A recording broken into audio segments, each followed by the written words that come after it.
मैं ये लड़ाई नहीं लड़ूंगा, तो मैं ये लड़ाई नहीं लड़ूंगा, तो मैं ये लड़ाई नहीं लड़ूंगा। चीफ मिनिस्टर की कोई वैल्यू है या नहीं है?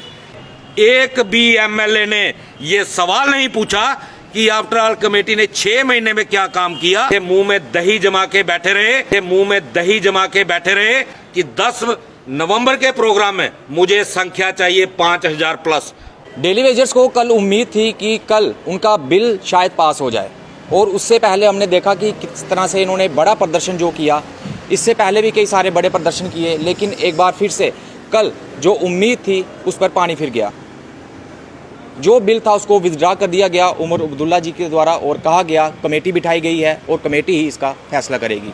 आज हम एक बार फिर से उसी ऑफिस में हैं जहां पर इनके द्वारा धरने प्रदर्शन किए जाते हैं, और रवि हंस जी हमारे साथ हैं, इनसे पूरी बातचीत करेंगे। कल असेंबली सेशन देखकर हमें ये विश्वास हो गया कि उमर सरकार की नीति पिछले 11 साल पहले 2014 में भी यही नीति थी।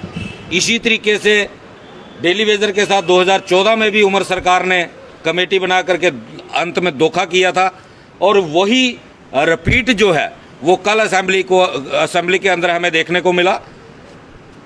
पिछले सेशन के अंदर उमर साहब ने कमेटी कॉन्स्टिट्यूट की थी डेली वेजर के मुद्दे को लेकर के, जिसको 6 महीने का टाइम बाउंड किया गया था कि वो 6 महीने के बाद कमेटी रिपोर्ट सबमिट करेगी। और इस बार इतना पॉलिटिकल ड्रामा किया गया। वाहिद परे जो पीडीपी के एमएलए हैं उनकी तरफ से एक बिल इंट्रोड्यूस किया जा रहा था असेंबली के अंदर, और उसको काउंटर करने के लिए नेशनल कॉन्फ्रेंस के एमएलएस के द्वारा बिल इंट्रोड्यूस करवाया गया, और असेंबली के अंदर फिर अपील कर दी गई उमर साहब की तरफ से कि बिल को आप विड्रॉ कर लो, ताकि उसके ऊपर वोटिंग ना हो और वाहिद परा के बिल को जो है काउंटर किया जा सकते। अब मैं उमर साहब से एक सवाल पूछना चाहता हूं कि आखिर चीफ मिनिस्टर की कोई वैल्यू है या नहीं है? आपका प्रोटोकॉल चीफ सेक्रेटरी से बड़ा है या चीफ सेक्रेटरी का प्रोटोकॉल आपसे बड़ा है? आप असेंबली के अंदर बयान दे रहे हो कि चीफ सेक्रेटरी साहब की क़यादत में कमेटी बनी है, लेकिन आप ये भूल रहे हो आपने उस कमेटी को मात्र 6 महीने का टाइम दिया था, और टाइम 7.5 महीने हो चुके हैं। आपका अंडर रूल ये बनता था, आप उस कमेटी को तलब करते और पूछते कि आपने टाइम बाउंड मैनर में क्या कार्रवाई जो है वो डेली वेजर के हक में की है।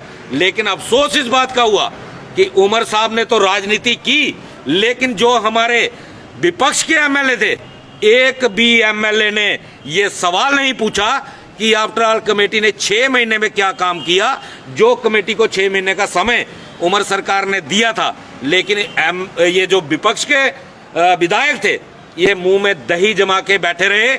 इससे ये साबित हो गया जो 4 दिन पहले राज्यसभा इलेक्शन के समय वोट चोर का नारा चला था, मैच फिक्सिंग का नारा चला था, वो बिल्कुल सत्य साबित होता है, क्योंकि कहीं ना कहीं विपक्ष ने भी सत्ता पक्ष के आगे सरेंडर कर दिया है।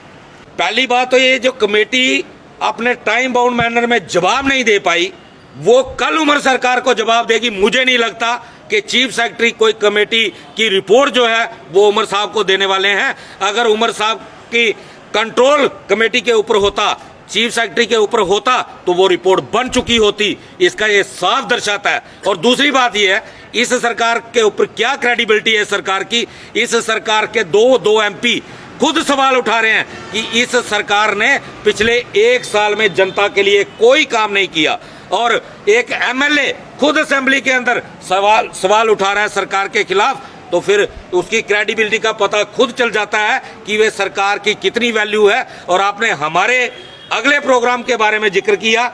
अगला प्रोग्राम हमारा 10 नवंबर को होगा, लेकिन मैं तमाम अपने पीएचई डेली वेजर से ये कहना चाहता हूं कि अगर अगले प्रोग्राम की संख्या 5000 से कम हुई तो उसके बाद मैं लीडरी करने वाला नहीं हूं।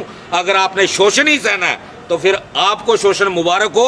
अब आपको तय करना है कि 10 नवंबर के प्रोग्राम में मुझे संख्या चाहिए 5000 प्लस।